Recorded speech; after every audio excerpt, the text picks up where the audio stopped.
કૃષ્ણસાગરની શહેરની જનતા માટે ખૂબ જ ખુશીના સમાચાર છે. આજે માનનીય મામલતદાર શહેર અને ચીફ ઓફિસર અને અમારી ટીમ અને વોર્ડ નંબર 2ના કોર્પોરેટર સાથે આજે કૃષ્ણસાગરની તળાવની વિઝિટ કરવામાં આવી છે, જેની અંદર કૃષ્ણસાગરનું બ્યુટિફિકેશનનું કામગીરીની જે ડિઝાઇન છે એની સમીક્ષા કરવામાં આવી અધિકારીઓ સાથે રાખીને.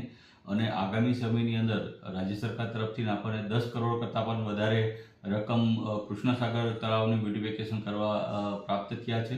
અને હાલ અત્યારે આપણે એનું લેઆઉટ પ્લાનની પ્રોસેસ અત્યારે ચાલુ કરી દેવામાં આવી છે. અને સાથોસાથ એક MLA ગ્રાન્ટ દ્વારા મારી પોતાની ગ્રાન્ટ દ્વારા એક 10 લાખ રૂપિયા મહિલા હેલ્થ સેન્ટર બનાવવા માટેની જોગવાઈ કરી દેવામાં આવી છે. અને સાથોસાથ બગીચાની આગળના ભાગની અંદર જે છે એ 5 લાખ રૂપિયાના ખર્ચે MLA ગ્રાન્ટમાંથી પણ પિકઅપ સ્ટેન્ડ બનાવવાની જાહેરાત કરી દેવામાં આવી છે. એમ સાથોસાથ જે બોટાદનું હાર્ટ ગણાતું કૃષ્ણસાગર તળાવ એના નજીકના સમયની અંદર બ્યુટિફિકેશનનું કાર્ય શરૂ કરવામાં આવશે.